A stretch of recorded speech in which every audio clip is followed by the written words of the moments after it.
Hi guys, you're about to watch the free podcast of the Young Turks, fun for everybody. Now, you understand that there's only two of our segments. We do a live 2-hour show every day, 6 to 8 p.m. Eastern. And if you want to hear the entire show, all you have to do is become a member. Sign up by going to TYT-08.01.14.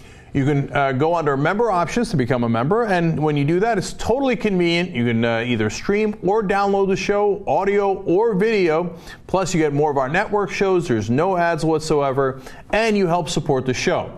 So, TYT-network.com. We'll see you there.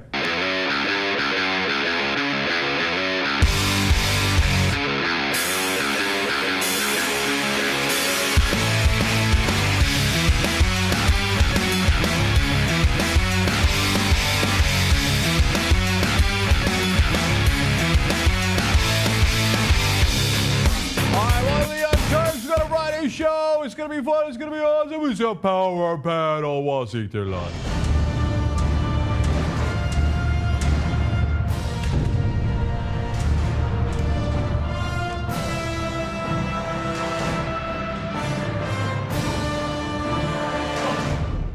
right. We're all fired up today. Yes, we do have cop stories for Jimmy in the second hour. Two of them. And one of them includes pot. Oh, so the perfect story for Jimmy. I know. Think of anything better. So Professor Weed will light it up in the second hour. He looks like Jimmy Buffett right now. Yeah. You going to Margaritaville? After this? Where are you going after this thing? Jimmy Buffet. Go get something to eat. Jimmy Buffett door. I like it. Okay.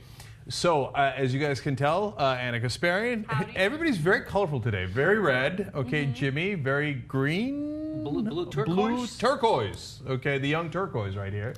All right. Me, of course, in shoptyt.com. Not a big deal. Okay, shoptyt.com. Very nice. And yes, Dave Rubin's in the house. That's right. Okay, all right. I know you love me.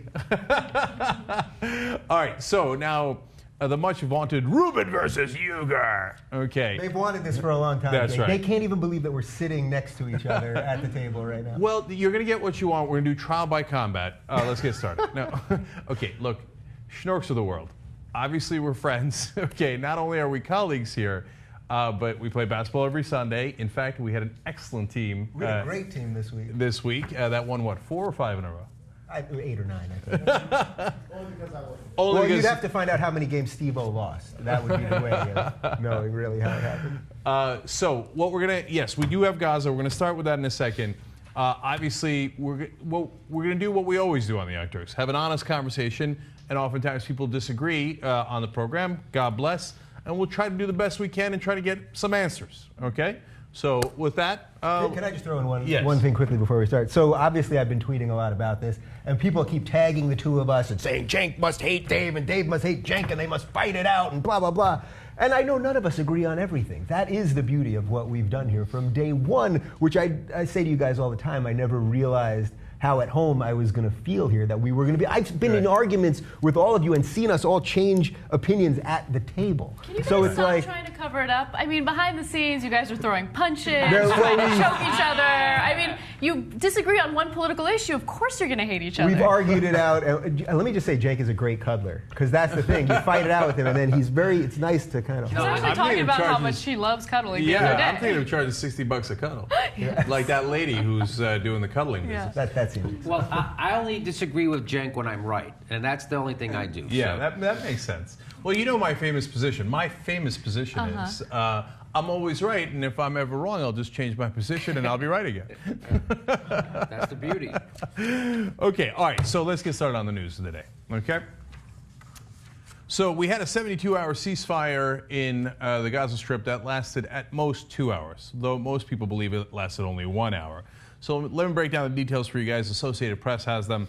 Israeli forces backed by heavy tank fire and airstrikes moved deeper into southern Gaza late Friday in search of a soldier apparently captured in clash with Hamas militants earlier in the day. So on one side, we have an Israeli soldier who's captured. I'll tell you more about him in a second. Then AP continues. At least 70 Palestinians and 2 Israeli soldiers were killed in the fierce fighting in the area that quickly shattered an internationally brokered ceasefire. The latest death toll is 1,600 Palestinians. And now they're saying that's mainly civilians. The previous numbers range from 70 to 80% civilians Israelis are 63 soldiers and 3 civilians are dead now. And now let's go back to the soldier who was captured, Hadar Goldin. He's a 23-year-old second lieutenant from the central Israeli town of Kfar Saba, and he was apparently captured during an ensuing mayhem while another 2 soldiers were killed. Now, this is interesting. My understanding of the story is that during the ceasefire, Palestinians, Hamas has not taken responsibility, although, of course, Israel and most people think it was Hamas, came out of one of the tunnels on the Israeli side, took this 23-year-old, killed 2 other soldiers, and then they went back in the tunnel and disappeared with the guy, okay? So that's what Israel has suffered today. Now AP has no news on what the Palestinians have suffered. They say ambulances ferried the wounded to Rafah al-Najjar Hospital, where bloody bodies on stretchers were carried inside, and family members frantically searched for loved ones. Many of the wounded were children, their clothes stained with blood. And then later they say Nidal Abu Rijala found the body of his disabled sister on the ground on the side of the road. Her wheelchair flipped upside down. He said her body had been there for 5 days. So, look, that's just some of the carnage. We've talked about the carnage a lot. It's just part of the reality of what's happening here, no matter who you feel is right or wrong on the issue. And obviously, if she's disabled, it would have been harder for her to get away when there were warnings that the bombing was coming. But that's just one of the stories. Now, obviously, people in Israel are terrified of what's going to happen to Hadar Goldin, and the idea of them disappearing into the tunnel, into a dark tunnel with him, is obviously an incredibly scary thought. Now, he is a soldier, he's not a civilian, and there's a lot of soldiers that have died on the Israeli side already, and a lot of fighters have died on the Palestinian side, let alone the non-fighters. Now, the press is also at times in danger. I want to show you a quick report here that was happening live on the air when a bomb struck. So let's take a quick look at that.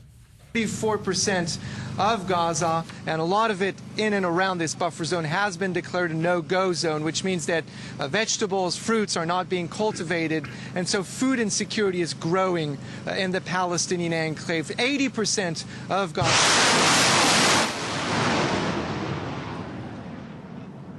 Hello? Gallagher, okay. Are you all right? Yeah, can you hear me? Yeah, I'm back what in front happened? Of the camera. What happened? Yeah, I'm fine. This was a rocket. This was a rocket. Rockets were just shot right next to where we're standing. So I'm not going to sit here, stand here very long, because there usually is a strike you go, Gallagher. just moments after this occurs. All right, we're going to leave you right there. So that was Gallagher Fenwick there, and obviously you can see it's terrifying there when the bombs land. That's not surprising. All right. In this case, I'm going to make 2 different points here that fall on different sides. So on the one hand, based on my reading of the articles on what happened today, it appears to me that Hamas broke the ceasefire. There was supposed to be a 72-hour ceasefire. Now, both sides swear up and down that the other side broke the ceasefire. But it looks like there was the people coming out of the tunnels an hour after the ceasefire was declared. If, in fact, it was Hamas, as we suspect based on the evidence that we read here, just ridiculous. You've got 72 hours to clean up the dead. Are you insane? What are you breaking a ceasefire for? You're the one getting mauled out there, but this goes to the point that a lot of Israeli supporters make, which is, well, they don't mind those images on the screens, so they're not going to listen to a ceasefire so that there are more of those images on the screens. And so there's significant culpability here for Hamas in this instance to break what would have been a great ceasefire for 72 hours that allowed people to find their homes, their belongings, their family members, etc. Now, on the other hand, I've seen the captured soldier being portrayed as like, oh my God, you see how violent and terrorist Hamas is? Well, they're in the middle of a war. They've killed 63 Israeli soldiers, and the Israelis have killed hundreds of Palestinian fighters. That's kind of what happens in war. So I feel terrible for him. He's a 23-year-old. He's got a baby at home. I mean, it's terrifying, but that he's a soldier. Well, Jake, I agree with everything you've said so far. Okay, and that's all I have to say about it for today. Yes, look, from everything I understand, Hamas had 5 other ceasefires given to them that they would have gotten on better terms, where the tunnels weren't going to be allowed to still be destroyed. So they obviously were degraded to the point where they had to agree to something that they didn't want to agree to in the first place. So that's one point. And it sounds like even Obama said today that Hamas did break the ceasefire. So that's 2 things. Now anyone can say, well, you guys never believed the government, so why do you believe the government now? But I think for every story that we ever do, occasionally you got to pick something to believe, right? I mean, yes, I think the government lies all the time, but you got to, there's some, we got a lot of paper here, and sometimes you got to believe something. So, yes, it's really shitty. I don't feel any worse for the soldier or his family than anyone else that's died on the other side. But I do agree with the original point you made about what the Israeli narrative is, which is, what can they do? What can they do? They are in war. So when we show numbers, whatever it was, 1,600 versus 60 or something like that, well, in the last 8 years, they've invested in the Iron Dome, which has saved their people. And not only has the Iron Dome saved their people, the Iron Dome has actually saved Palestinians. Because think about it, if the Iron Dome wasn't there and these rockets were all landing, well, if you think Israel's response is harsh now, well, just imagine how much harsher it would be if these rockets were landing. So the Iron Dome has saved lives on both sides. I think that we can say that empirically. And the other thing is that with these tunnels, there are tunnels literally being dug. I mean, think about the distances that we're talking about. This whole country is the size of New Jersey. So imagine if from where you live to this studio, which is not that far, 6-7 miles, people were digging tunnels. Now again, we can go to the who was right, who was there first, all of that. But what would any democratic nation do? What would any society, what their job is to protect their civilians. And as Jimmy and I were talking about before, this may not, in the long term, maybe this won't be good for Israel because maybe they're breeding many more Hamas-like people. So I think that's a legitimate argument. I think if there were tunnels, right, we start bombing schools. I think that's what you do. Well, no, but what would you do? I think it's all right, that's my question. Opening piece. Right. How about that? So that's great. So that's a legitimate question. So let's take it one at a time. First of all, quick correction. He doesn't have a baby at home. The soldier that was captured. He's engaged. And so, but you just relate to him more when you hear things like that.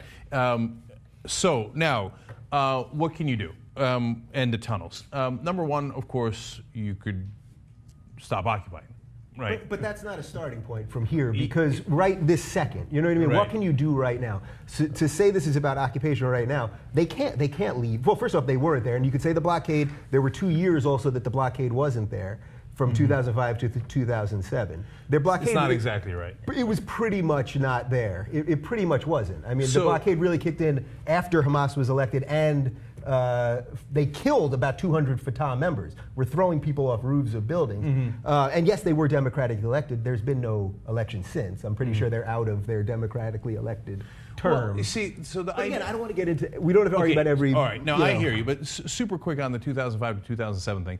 So Israel, to their great credit, got the settlers out of Gaza and said, hey, you know what, we're going to leave Gaza. Now, what they didn't say is we're going to let them control their own borders, their own airspace, their own trade, etc. Right? In the beginning, there were some borders that were open, but as soon as there was a disagreement, it actually started in 2006, and then when Hamas got elected, it was done. So the fact that Hamas also killed a lot of Palestinians in the process of that. They did, but see, that's the thing, Dave. Nobody defends Hamas, so that's easy, right? Well, I've seen a lot of Hamas defenders, but okay. Not here at least, right? So when a country says, the guys we didn't like won your elections, so we're now going to rule over your country, that means that country's occupied, right? There's no question about that. You see what I'm saying? Like, we can't say to Mexico, hey, we didn't like the way your elections went. You no longer have borders. So I think that's totally legit, and we can blame we could blame George Bush, certainly, because he had a lot to do with the elections in the first place. But also keep in mind that Israel left something like 3,000 greenhouses there. They left a horticulture biz. They left this stuff that was immediately ransacked. So imagine, did they give them a day? Did they give them 1 day of saying, maybe we can use this for peace now? And I think that's the problem, because if you want them to withdraw from the West Bank, which I would like them to do too, I want a two-state solution, but it would be crazy to say, well, withdraw now because look what just happened. Like, look, it's much worse 9 years later. So, no. Yes and no. So, first of all, I've always said that Hamas firing rockets from Gaza after there was at least a withdrawal, right? At least they took the settlers out. I think it was 8,000 people. That was crazy. It was never going to lead to anything good, and it certainly wasn't going to lead to the liberation of the West Bank, right? Or further liberation of Gaza. So I totally agree with you there. I agree with them throwing the Fatah members off the roofs, which are horrible, etc. The greenhouse thing, I mean, look, whenever there's a separation in Cyprus, for example, Greeks and Turks separated, both sides left a lot of things behind. Yeah. Okay. So now on the tunnels, which is it was an issue back then and is certainly an issue now. You say, like, what are they supposed to do? I actually said in a show that I did with Anna last week, look, I would send in special forces to deal with rocket launchers and tunnels that go into Israel. Okay, because tunnels that go into Egypt are usually to bring stuff in because there's this massive blockade and they can't bring anything in. So it's not done by the Egyptians, which I think people don't acknowledge enough. I mean, Egypt is literally dumping sewage water into tunnels to stop the tunnels. So. Right. Now, Egypt and Israel are allies, and they're doing it in coordination with one another. But yes, it's the government of Egypt that's doing it. Yeah. So to me, so when you call it terror tunnels, the ones going into Egypt are not necessarily terror tunnels. Have there been weapons brought in from there? I'm positive there have, right? But have there also been bread and food and construction material, et cetera? Also, because there's a giant embargo. So on the other hand, tunnels that go into Israel, well, they're specifically for the purpose of going into Israel and capturing people, killing people, etc. It's not like they're looking to vacation in Israel. Okay, so that part is true. But Dave, you can't help but come back to the occupation, because if you've got an embargo, at the very least, since 2007, that's 7 years, you got to build tunnels. You got to dig tunnels. You don't have a choice, right? You got to, and the thing is, you say, what is Israel supposed to do? Well, look, we've had 47 years to figure this occupation thing out. I mean, I almost want to make T-shirts that says, how long?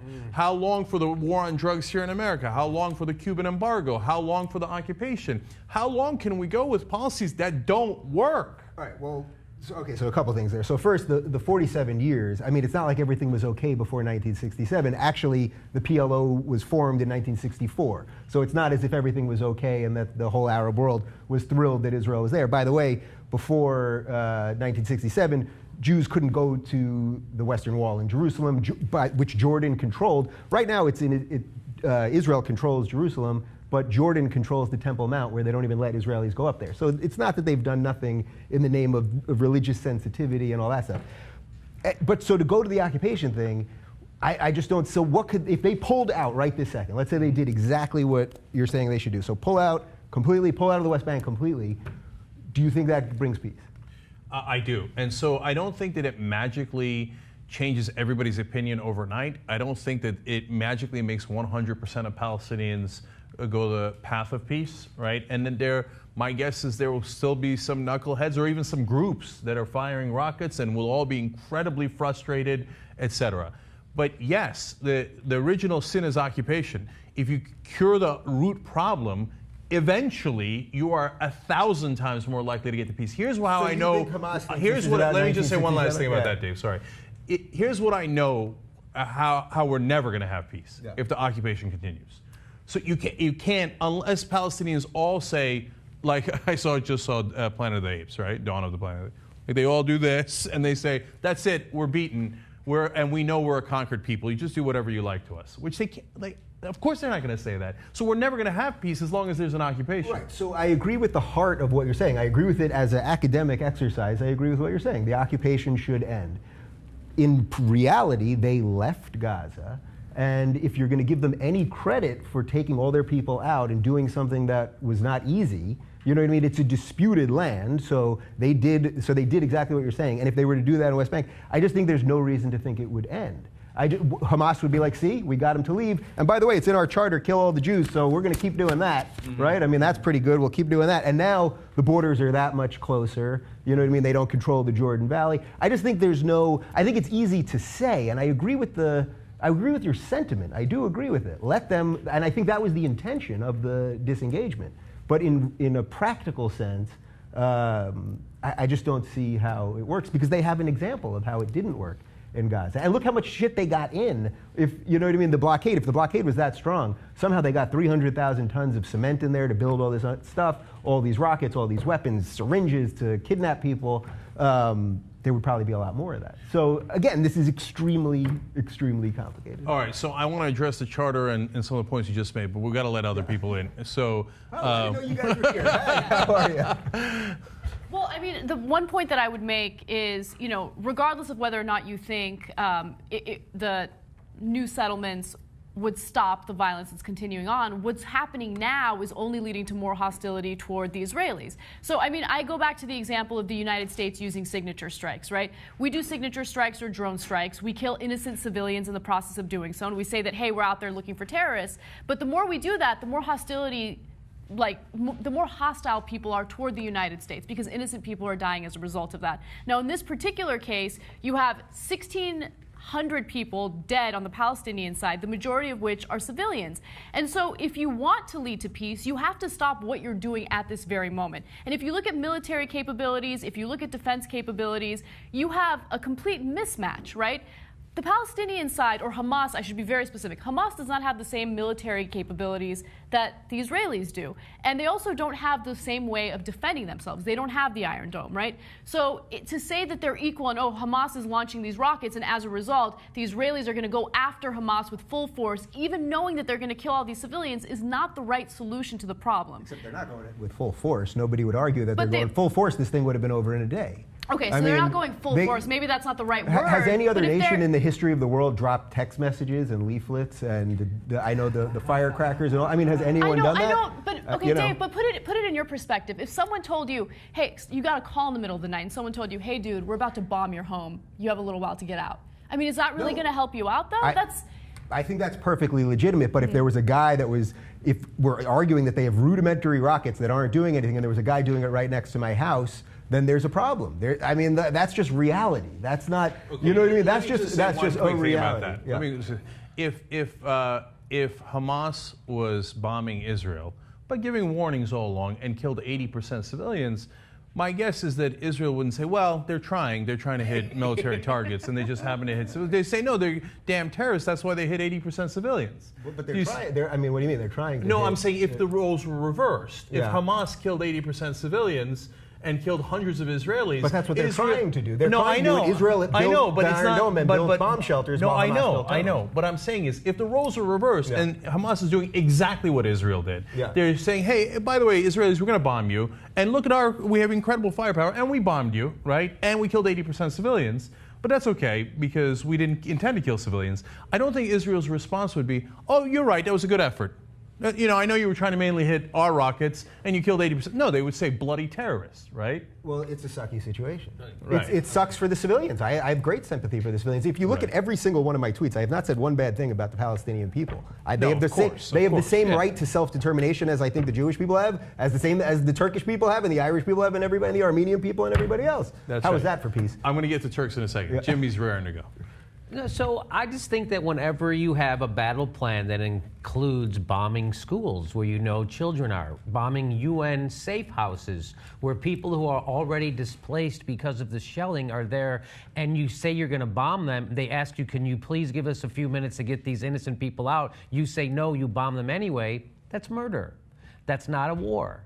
That's a murder on purpose, okay? So there's no defending that. And so when you're doing that, you have to stop that right away before you can find a solution. You can't just keep murdering children on purpose with military-grade weapons only made for the battlefield. You're dropping them on neighborhoods. And so Benjamin Netanyahu was on Meet the Press, and he said the difference between Israel and Hamas is that Hamas uses people to protect their bombs, and Israel uses bombs to protect their people. Wow, that sounds great.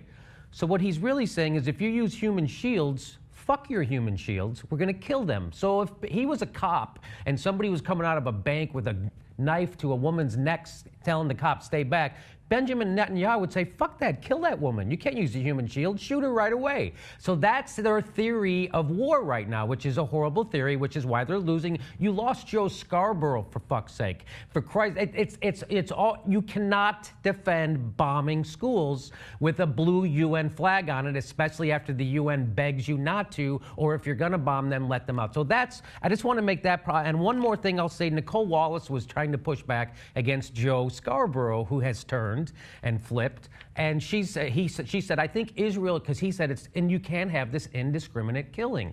And she said, I think Israel would push back on your use of the term indiscriminate. And I wanted to scream. I did scream. I'm like, oh yes, it's discriminate. They're discriminating when they kill children and women and innocent civilians. They know exactly what the coordinates are. They know right where that missile's going. They know there's innocent people in that school, and they're doing it on purpose. It's not indiscriminate. It's discriminate. And yes, we all want a solution, but you can't find a solution while you're murdering children on purpose. Okay, that's all. That's what I say. Okay, so let me just say one quick thing.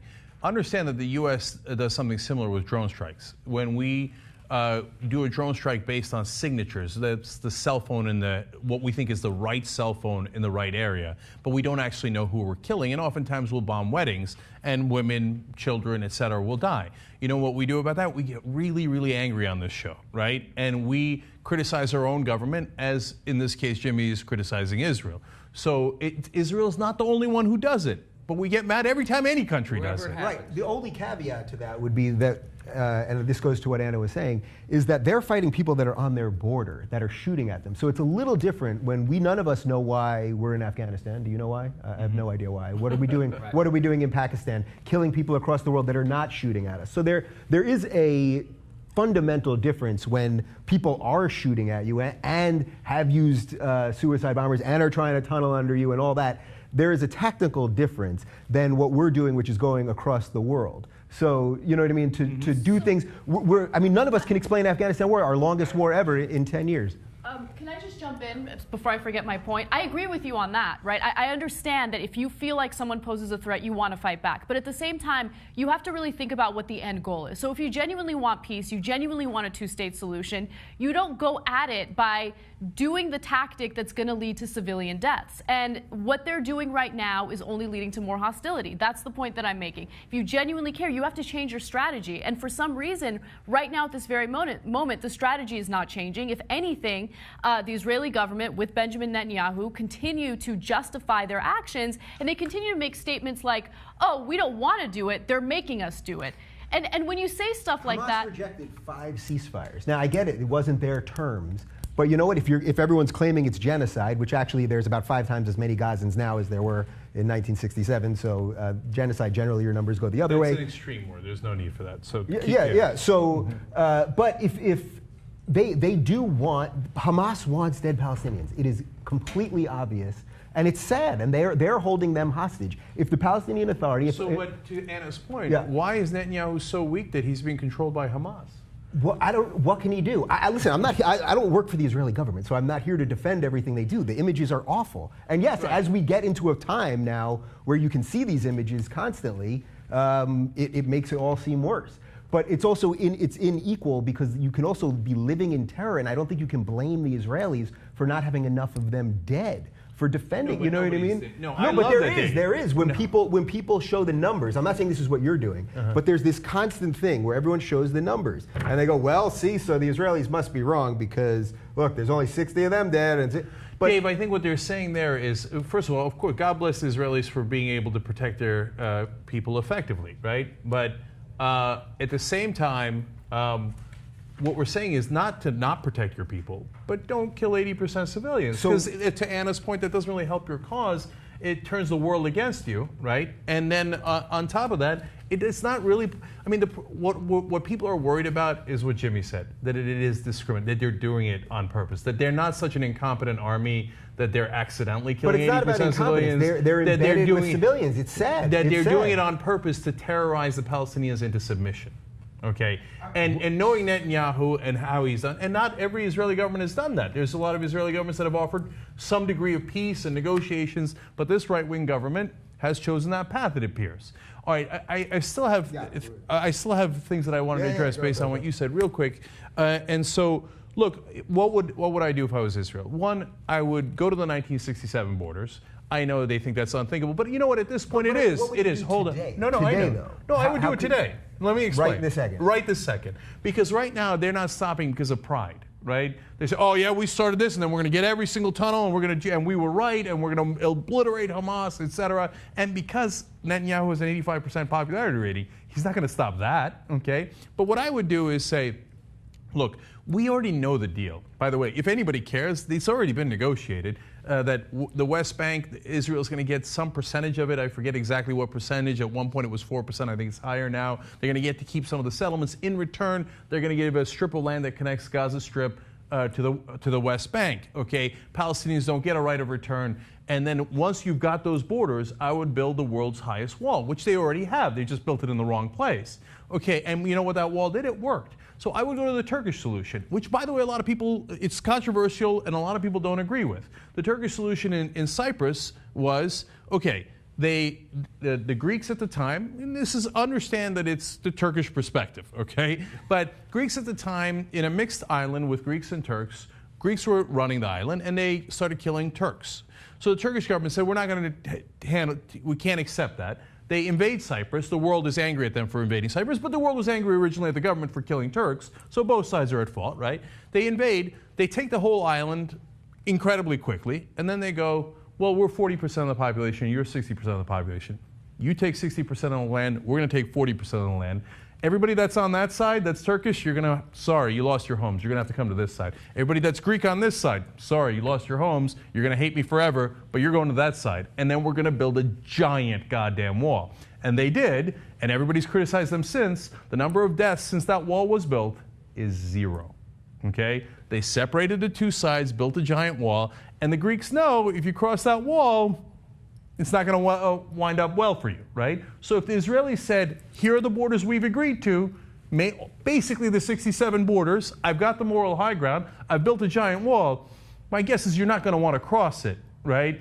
And some will, and then Israel will punish them, and then we'll all come on here and agree with Israel. Okay, well, first, I mean, they've had 2 offers. The 2000 offer that Ehud Barak made, which it's in Bill Clinton's book, 90% of everything that you just said. That's what they offered, and Arafat said no and made no counterproposal. Then they did it again in 2008. Ehud Olmert made an offer of 97% with a certain amount of right of return. They were going to split Jerusalem, far beyond whatever they're going to get now, and Abbas just didn't even show up to the meeting the next day. So I think that's partly, that goes into the Israeli psyche of, look, we pulled out of Gaza, look what happened. We've made offers, look what happened. So I think these things don't just happen in a vacuum. I think that, again, academically, I have no arguments with anything you've said. I think in practice, it's a lot harder than, and then I also think that just to say that the 1967 thing, I think there's plenty of people, they weren't happy that Israel was there before 1967. So we shouldn't pretend that that's the case. All right, you know so what that's I mean? the final thing I'll address. So look, I think you make a fair point, and it's nearly impossible to determine who was right and who was wrong in the negotiations, right? So Israel's foreign minister in 2000 said, I would have rejected those terms if I was Palestinian. He said it was slanted towards us and they didn't do the wrong thing. Now, maybe he's wrong, right? And everybody's going to say, and Abbas is going to say, no, the terms were ridiculous, that's why I didn't show up, et cetera. And Abbas, everybody acknowledges is a real partner for peace overall, right? So Yes, if he was running Gaza right now, this wouldn't be happening. right. That's so, the irony but here. when you say they were right or we were right on negotiations, that's impossible to determine. So it's a fair point when you say they walked away, and they would say that it's fair to say that, no, the Israelis made a bad offer. Okay, so on the issue of the charter and them hating Jews and wanting to kill Jews and stuff, people constantly say, but they want to kill all of us. Yeah, but number one, they don't have the capacity to do that, so it's theoretical, whereas the killing that's happening in Gaza today is real. Those are real people that are dead. It's not theoretical, it's practical, right? Number two, every people that is oppressed, and whether you agree that they're oppressed or not, they certainly believe they're oppressed, says every time, I want to kill them all. If Texas was occupied by Iran, what would the good people of Texas say? I want to kill every Iranian on the planet. Wouldn't they say that? Yeah. Right? That doesn't mean that if Texas were to get unoccupied, they would actually kill every Iranian on the planet. Texas. Yeah. So they might, right? Yeah. But so I don't want to give them that capability. Okay, I don't want to test that out. Okay, Right. But that's not a good excuse for. So let's just occupy them, what, to the end of time? Because at some point, if they get strong enough, they might want to act on these theoretical things that they have said. Now, at the same time, don't get me wrong, Hamas is a bunch of idiots. Take that out of your charter. Not only is it immoral and unethical and wrong and the least progressive thing you could possibly think of, it's also stupid and counterproductive, because all Israel has to say is, I can't let these guys go. If I let that guy out of my open-air prison, he's going to kill me. right? And it's a very effective argument, so Hamas is stupid. So we all acknowledge that as well. Okay, Steve, you had a question. All right, so my question is this. How many Hamas members must hide in a school here in LA for us to bomb that school? How many? I don't think we bombed that school under any circumstance here in the U.S. So if we had 100 Hamas members hiding at my kid's school, and they were firing rockets from my kid's school into Beverlywood, you think the U.S. government would bomb that school? They would not bomb that school. And I would fight like hell for them to not bomb that school, even if my kids were killed by the people who were sending those bombs from that school. Bombing schools is just wrong, period. Period. Whether they have human shields or not. And it makes me so sad to see so many good people make these ridiculous mental gymnastics to somehow justify that. That is wrong. If we can't get agreement on that, then we can't agree on the 67 borders or anything else. We have to say Israel is absolutely and categorically wrong to bomb hospitals and bomb schools. And you can't just say, well, Hamas is making us do it. That is so weak, and you don't believe it. You don't. You're too good and too smart to believe that, okay? There is under no circumstances, I don't care how many Hamas members are at a school in the U.S., would we bomb that school. We bombed the school because it's full of Palestinians. That's why we bombed them in Gaza. Hold on, let David. You think the United States, maybe I'm not catching what you're throwing here.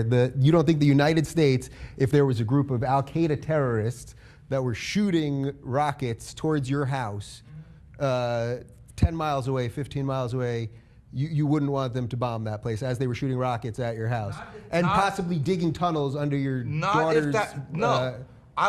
I would fight like hell for that to not happen if that school was full of children. And let me tell you, yeah, it's so terrible. Let me draw it's terrible. I'm not defending it. It's horrible. War is horrible. No, Dave, you are refusing to say that it's wrong.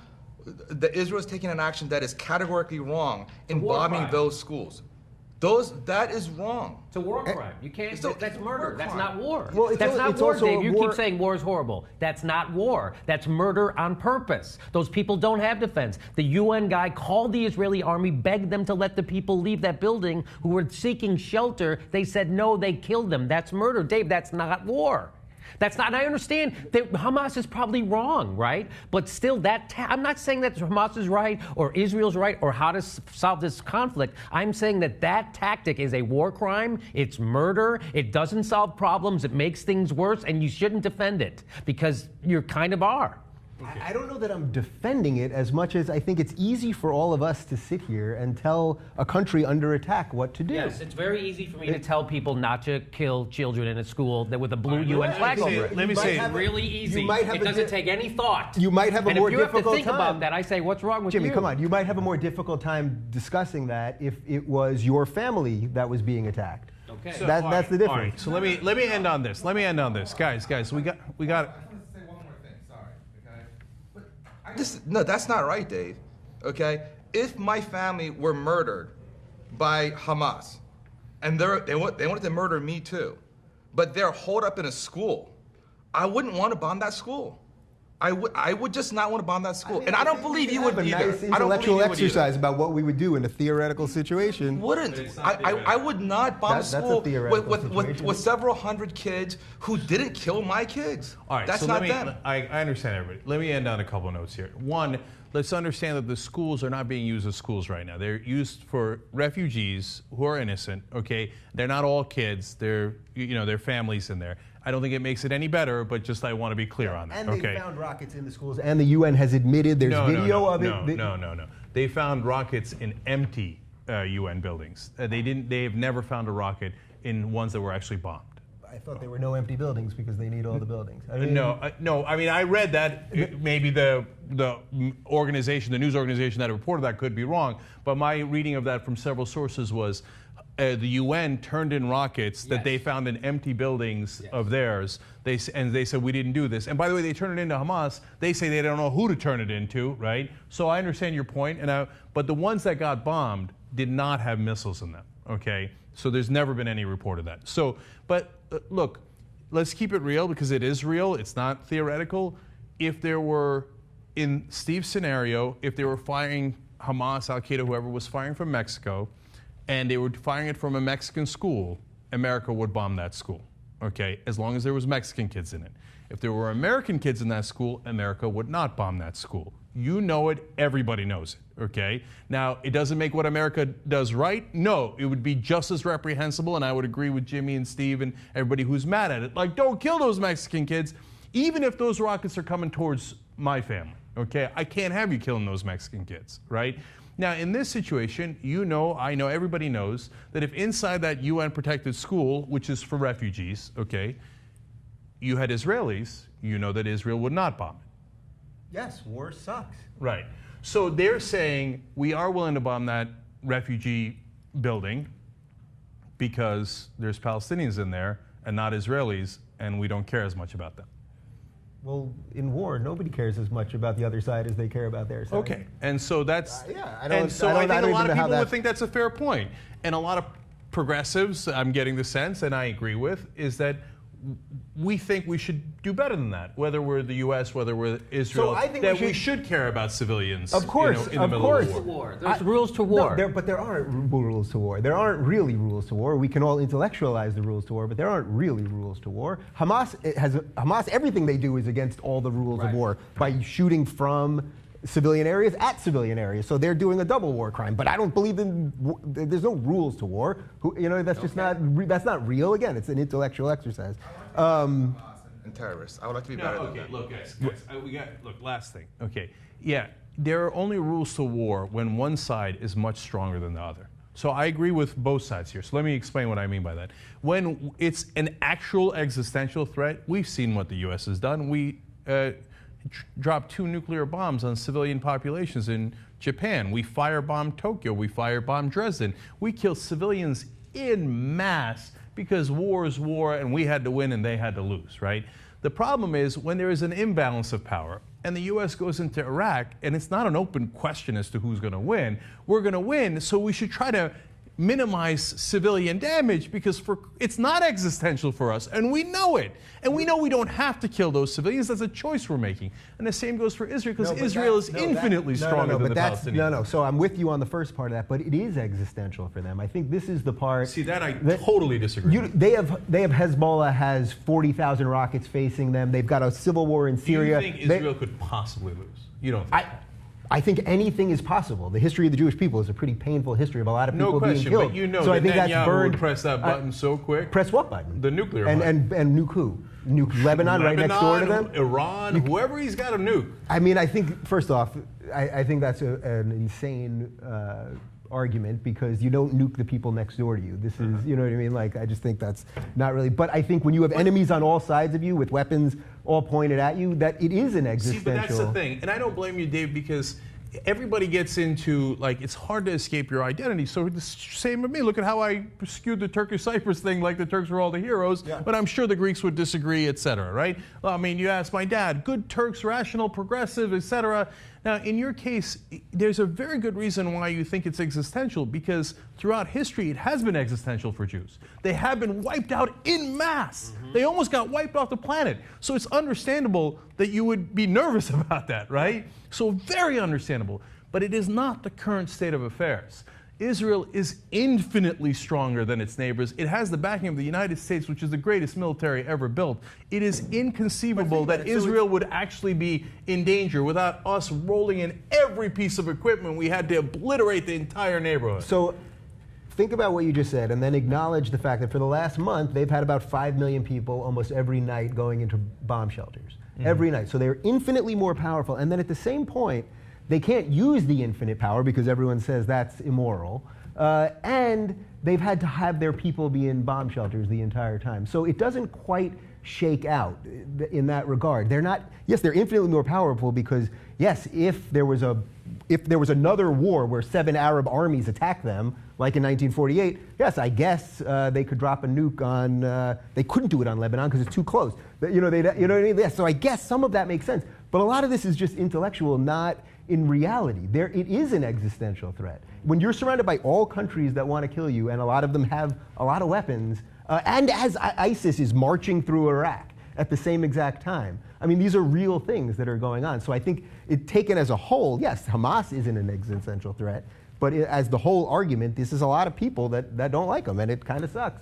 And so it's impossible to agree And on whether it is that or not, doesn't but- deny I think what Steve's point is, that having civilians die is horrible, and no one is defending that. And that's what I'm saying. I'm not sitting there. I'm not a war planner, and I'm not sitting in a country that's under attack. So it's it's Right. tough. So we got to end it there. And look, no, because it was 4 against 1, and I think Dave did a great job of defending that position. You agree or disagree with whoever you like, but understand also that this was skewed. This was not 2-on-2. It was 4-on-1, and I think it took a lot of courage for Dave to come and answer all these questions. So I want to thank him for that. And this is the kind of discussion we try to have on the Young Turks, where we hash out the issues. As long as no one tweets me about it, I'll be fine. I can deal with you guys. I can't deal with the fucking eggs on Twitter. Okay. I like that ending. All right. This is just a comment to Dave. Okay. So I have countless Jewish friends. I don't have a single Palestinian friend. In fact, I don't even know a Palestinian. I don't have any Arab friends. I have no interest in Arabs or I'm not on their side in any kind of unfair, biased way. I'm saying this to you because I consider you a really, really good friend. What's happening is wrong in Gaza. Okay, I get that there was a history of Israel and the Jewish people being oppressed. I get all of that. But what's happening right now in Gaza, what's happening right now, it's wrong. And we as people who have power, we being the US and Israel, it is on us to make things better. It is. And I'm just, hospitals and schools and UN sanctioned shelters being bombed and children dying, those images are shown throughout the world. This is not good for Israel. And I'm pointing this I'm pointing this out like as a friend to you and as a friend to Israel, that this has to get better for Israel's sake and of course for the Palestinian people's sake. That's all. Okay. Okay, all right. Enough. Like your ending. Okay. All right. Let's take a quick break and come right back.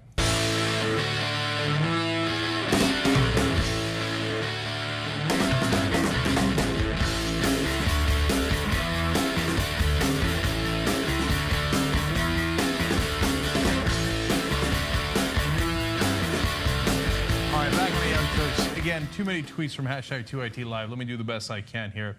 Tor Usagi says Tupac was onto something when he referred to the police departments, Dems, Republicans, FBI, CIA, etc. as gangs. So shout out to Tupac there. Lee Watts says you can already tell the porn story is Cenk's favorite story. Lee, correct. We're going to do that next. Michelle says my dad's a retired cop. He was a good, honest cop and a die-hard Republican, but even he agrees with Jimmy Dore. Wow. Wow, look at that. Okay, God bless Michelle and your dad. All right. Michael Gibbs says, I'm seeing a hint of gray on Cenk. Hashtag TYT Live, hashtag aging Cenk. That is true. It's over here and over here. And no, I'm not going Judge Napolitano on that. And it's not really new. Gammon Krant says, it's my first time watching TYT Live. Great. And also photoshopping. And if you can, I don't know how you can find it. Either use @JankUger to find it or hashtag TYT Live to find it. Did an excellent Photoshop of me blocking a Bruce Lee karate kick. So nice job on both fronts. I mean, awesome. You're good at this stuff. All right. And finally, David Sparks says, Fox and Friends is like a corrupt Forrest Gump on meth. Okay, and somebody mentioned on Face Alone for the first corrupt cop, but I wanted to show the 6 cops in Philly just real quick again. And I'm going to say, again, this is the least progressive segment we do on Face Alone. So we're going to pick the ringleader? Yeah, I know. I'll tell you who it is. I tell you who it is, too. Can I guess who it is? Yeah. Yes. All right, so bottom row, right in the middle. That's what I was going to say. Yeah? Yep. Oh, okay. And you know who it's not? Mo, Larry, and Curly on the side of him, on the left side. Going, me? Yeah, me? The one with the little smile? Who do you think, Cenk? I love when No, people no. smile for their mug. Well, I that's not a think mugshot. bottom. I think it's bottom left that's the ringleader. No, bottom right. Okay, so I like it. We all think they're assholes. No, I think bottom left is the guy It's either bottom right or the bottom or top left, the guy who looks like the Wisconsin governor. That's really funny. I'm sticking with bottom middle. I think you're right, Anna. So do we know the answer to this? No. No. Damn it! And our face alone didn't really work out here because we all disagree on who it is. Are you saying that it's not like a scientific way of doing things? Yeah. Weird. But it wasn't their face, it was the face they were making. I know, Yeah. of course. Of Yeah. course, that's the whole point of my face alone. Well, you try right? to. I tried to pick the smartest looking one, or the.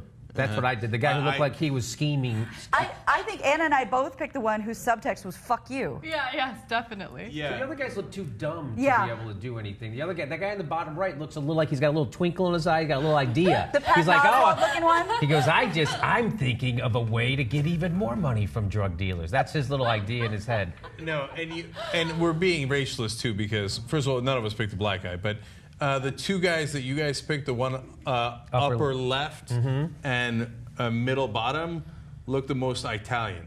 Oh. Okay, Oh, and they they look do. like they would fuck you up. You know what I'm saying? Yeah.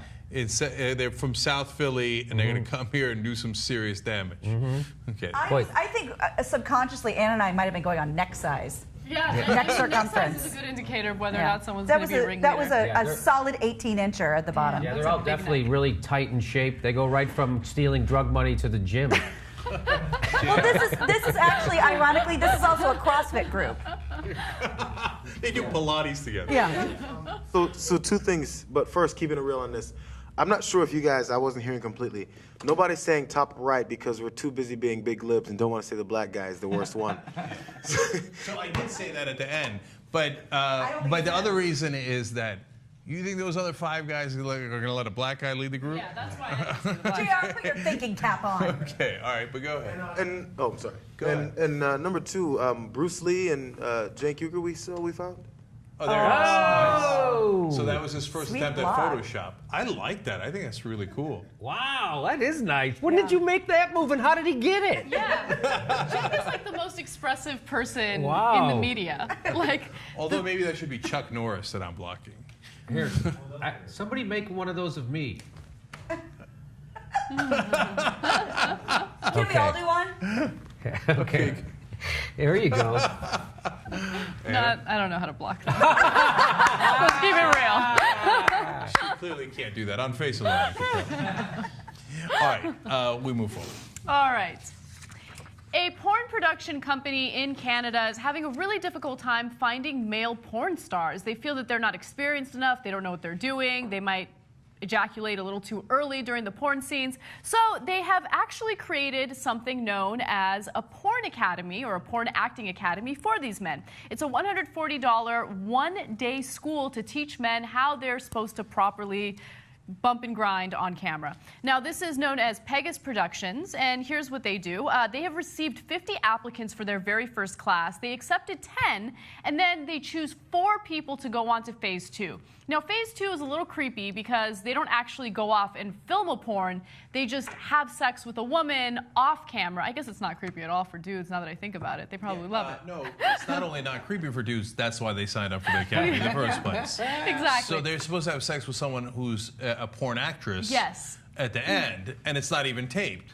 I might sign up for that. No, it's not taped, and also, like, you're getting evaluated. That's kind of like the evaluation process to figure out whether or not you're good enough to actually graduate to the porn industry, and you'll be part of that porn production company. You'll be one of their actors. So it's kind of like you know how you have for-profit colleges? I can't believe I'm bringing for-profit colleges into the story. I I can't know. believe it. You have for-profit colleges that say, like, we have these insane job placement rates, right? Here's an actual trade school that does have good job placement. They're Yeah. looking to make you part of their company. Yeah, they put you into porn and they take you out of porn. In and out, the whole thing, okay? Oh, and speaking of that, when you teased before the break, you said, how much does it take to sign up for this academy? I would guess 9 inches. Okay, so that's interesting because not necessarily so, although maybe it's, so they say that they look at several different things. They look for confidence, a good attitude, and of course, the penis. Yes. Okay, now, It can't be too small and it can't be too big. right. Yeah. So they say like, Anthony Weiner, confident, right, that's true. got good personality. So they said, look, if it's 3 inches, it's probably not going to work out, right? But they're like, if it's 13 inches, it's also probably not going to work out. And they said, why? What's wrong with, Vice did an interview with these guys. Let me her exact quote because it was good. So, by the way, the owner of this company is actually a woman. Her name is Nicola Lafleur, and I'm sure that's her birth name, by the way. Definitely. I love the name Nicola, by the way. I think it's beautiful. Anyway, or Nicola. All right, so this is the very last graphic, whenever Jesus. my throat hurts, I take a little Nicola. All right, here's what she said. A 13-inch penis is definitely better than a 3-inch penis, but a little above average is ideal. The problem with a huge penis is that it can be tough to stay hard. Right, guys? So let's say we need to film for an hour. A person with a large penis can have a lot of difficulty with that. Yeah, tell me about it. Right. Yeah. Tell me about it. Talk about time. Oh, I can't go through another one of those days in the valley. Oh, man, oh, man. I'm like, I'm getting lightheaded. How long do I got to keep this up? You know, things like that. But I didn't know that it was harder for guys, like large guys, to keep it up. Is that true? Well, Really? you need more blood to go. Well, I find it harder. The point is, some people, no. But here's the. I like what they say. Would you consider a hairy fat man with a gorgeous penis? And they say yes, because one huge criteria is personality. Oh, really? Hey, I'm a thumb dick guy with a bare gut and a hump, but I really make people feel good. Hey, man, the hedgehog. That's true, Ron Jeremy. Is probably on their wall with a mortar hat and a thumbs up. Yeah, he came. I saw actually after a show, he likes comedy. He came up to me. He said, "Hey, I really like your comedy." I was like, "Hey, last time I saw you, you were sucking your own dick." Has he actually done that? Yeah. By the way, on a personal He's note, large. I have gotten 2 back rubs from Ron Jeremy in my life. And he was across the room. Oh, come on. And he was a special education teacher before he got into porn. Like, Ron, that's not my belly button. He's like, that's not my finger either. Holy shit. So we are apparently all connected to Ron Jeremy in some way. I have his autograph. I had him autograph one of his porn. I saw him at Hustler here in L.A. But the reason Ron Jeremy's still a porn star is because he got in it when like people didn't care how you looked, right? Yeah. Now you can't be Ron Jeremy. No. But I remember. He's grandfathered in. Yeah. We used to have a nickname. Like he's so old. We used to watch him when we were teenagers. Yeah. Right. Wow. Yeah. And one of my friends came up with a nickname for him, Remote Control. Why remote control? Because he's fucking her from such a distance that he's using like a remote control. Oh, yeah. Wireless dick. Yes. Yeah, I don't think he would make it. He wouldn't have a good he wouldn't be one of those guys with the meets the criteria. But I respect this academy because, like you said, instead of going in, hey, after we teach you how to jerk off or whatever, maybe you get a job. They're saying, we will give you a job. Yeah, that's awesome. Yeah, as long as you are able to meet the criteria or the standards necessary to make it work. And then she even gets into like the specifics about like the cum shot or whatever. Yes. And that was kind of fascinating because. And classy ladies call it the money shot. Oh, I know. I'm a bad girl. Anyway, yeah, she talks about how, let's say you have the urge to go. In some cases, you need to be a man and let it happen, but you have to do it like artistically. Now, I'm paraphrasing what she says, but I like never gave a thought to that, right? But it's obviously a very important part, and you can't reshoot it. Once you go, you go. That's so you right. got to make it good. She said what's important to know about the cum shot is that unlike everything else, it can't be retaken. Yeah. So you got to be careful where you point it. Yes. And they say, look, if you're about to cum, just don't cum in the condom. Okay, that's a big no-no, right? And then it's okay, let it fly, and just enjoy it. And they teach the woman too, just like, hey, get ready for it, and it's just the most important scene we've got. And then if we weren't done, that's all right. Afterwards we'll go ahead and retake the rest of it. So the guy's got to be a professional and get back in, after the cum shot. And so. Yeah, sure. I got it. You know what I think it's funny is that they talk about porn acting. I'm like. Does the guy have an erection? Then he's acting. All right, it's good. He's in the moment. He's right there. Nobody's going to go, I don't buy that boner. I don't know. That hard on's a little insincere for me. It's phony. I don't get. But no, it's hard. He's not. If he's hard, he's in it. He's in it. And they're all method actors. Yeah. The last time they fucked, they were doing method acting. Yes, exactly. Right. So that's kind of funny that guys have to act. I like that the reason that they were. I think the reason they were having trouble as a company in the first place, other than that they couldn't find porn, is they said that they wanted porn for Quebecers by Quebecers. Why? Is that a problem where people? Yeah, why does it specifically have to be I like porn, but the problem is these damn actors from Winnipeg just don't know what they're doing. It's never been a problem for me because all the porn is from the San Fernando Valley, which is where I'm from. So every time I watch porn, I'm like, that's right, represent. You know, I feel really proud. In the house. Yes. Yeah, somebody's up in Quebec going, oh, that bitch is from Nova Scotia. I'm totally turned off. Those tits are Nova Scotia tits, if ever I saw. You can I'm tell. so mad at this porn. Yeah. Too bad I already came. Too bad. Too bad I already came, but I didn't come in the condom, so I'm hired. This is great. Yeah. All right, that was fun. Let's keep going. I think the marriage. I like the last two stories. Anyway, marriage. Your marriage. I think this is super interesting. All right. So oftentimes when we hear about the decline of marriage, it's in the context of the United States. Less millennials are getting married, and people think that it's this big problem, especially conservatives. Well, we're also experiencing something similar in major European countries. The European countries that are experiencing a decline in marriage include France, Spain, Italy, Ireland, Poland, and also Portugal. Now, here's one of the things that they discovered. Only in parts of Scandinavia and the Baltic republics and Germany is the institution retaining its allure. So why is that? It turns out there's like a really, really big problem.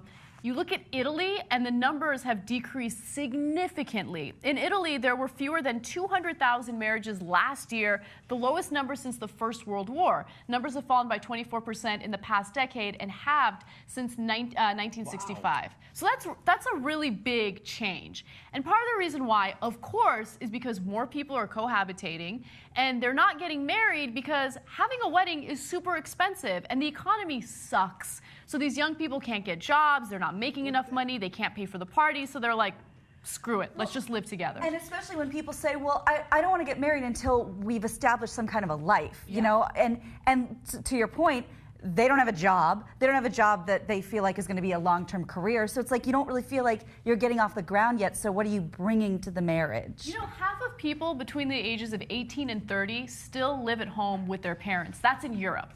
Okay, that's amazing. But isn't it more common in Europe? That's more of a United States phenomenon to move out at such a young age, and that was exactly what I thought. It was like, well, I think because of the bad economy, I don't think people get married. I know men wait till they're secure in their career before they get married, right? Yeah. So that's part of it, but I really think that it's also the breaking down of the church. Like you had to get married in the past. You had to. It wasn't a question, right? So now it's kind of a question, and you're like, wait, why do I have to get married? I don't have to get married anymore. And when you mix in the bad economy and stuff, but it's not just the bad economy, because it's a trend that's been going on for a long time. So I think there's four amazing facts in this story. So one is that, as Anna alluded to, in Italy, marriages have gone down half of what they used to be since 1965. That's a giant What happened change. in 1965? Isn't that when the pill got invented? Oh, interesting. You know, Okay. actually, that was my first question was, are they still having kids? Or you know, because I know here we are. Right. Birth rates are also going down, but perhaps not as dramatically. They didn't discuss that as much in this particular article.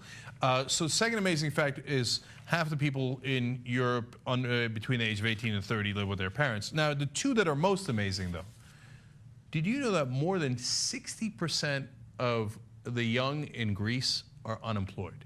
Yeah. More than 60% are unemployed. That's amazing. They should do austerity. That's really funny. Excellent political point. Anyway, I think they have, Jimmy. I think they have. Yeah, okay. But here comes the one I found most amazing. The average age of newlyweds in Spain is now, for men, 37.2. Is that too old or too young? That's no, old. That's insanely old. I feel like Average. it's really interesting because, you know, I'm in my own little bubble, and for me, it's like a 37-year-old who's like going to make that commitment. Wow, I know, he's I going to feel the man same way. up and get married? What's I going feel on? The same way, because they said that the average age in the United States is now 28, and how old and decrepit that is. And I was like, well, fuck. Please, Yeah. please introduce me to a 28-year-old man in Los Angeles who has his shit together. Yeah. I'm sorry. I'm just saying. You're sorry. You're Sorry. I would like to take you in the Wayback Machine to meet Jimmy Dore, and he showed up in L.A. because he had his shit do you? together. Oh yeah, that guy knew what he That was was doing. a different time. Let us whisper of a better time in America, a better time in Los Angeles. So, but it's 28 in America, and it's gotten significantly older. I mean, in the old days, I mean, the reason is they couldn't have sex because God told them not to have sex. So they were ready to get married like at 21 because they were bursting at the seams. Now you have, and this another thing that this article didn't mention, but there's a huge phenomenon. You don't need to get married to have sex anymore. So people are like, then what's the point, right? So Buy the cow and the milk and whatever the that whole is. thing, right? So it's gone all the way to 28 in America. 37 in Spain. That's crazy. That's crazy. I mean, look, I got married at 38, but I'm way above the average, right? So for the whole country to be at 37 is unbelievable. So people spend 20 years fucking before they get married. Yeah. Basically. Yeah, no, but that's the other hilarious part about this. Like, there is still, obviously, the main religion, let alone all the religions, but Spain is mainly Catholic, and Catholicism are still telling you, don't have sex before marriage. Right. If you're on average getting married at the age of 37 in Spain, you're going to wait till 37 before having sex? No one's waiting. No, but that's the whole point. Yeah. No one's waiting. They have no credibility left, these religions. And that's why people aren't going anymore. They're like, oh yeah, Mr. Pope, yeah, thanks a lot for that advice. Waiting till I'm married. Get the out of here. Yeah. All right. Just amazing story we wanted to share. Okay. All right, I guess we're done. Sad day. We didn't get to armpits. Okay. All right, guys. Have an excellent weekend. Well, we shall see you on Monday. Oh, I knew I was going to say a couple of things. First of all, you got to go out and buy your country's just not that into you. The knot is red. I don't know if you can see that. Okay. Anyway, go check it out. TYT-network.com. There's a link to where you can buy this. Okay. Do get it through our Amazon link so that you're helping the Young Turks. Doesn't cost you anything more, and get the book. Okay, it's going to the New York Times bestseller. Might have gotten there earlier in the show. And Hulu.com/The Young Turks is a good way of watching the show in a half an hour. Although today, if you include the Gaza clip, that'll be 45 minutes by itself. Anyways, and shop TYT.com for lovely merchandise from the Young Turks. Now, bye-bye. You liked that, didn't you? Well, if you like that, you'll love the whole show. TYTnetwork.com. Get the whole show as a member.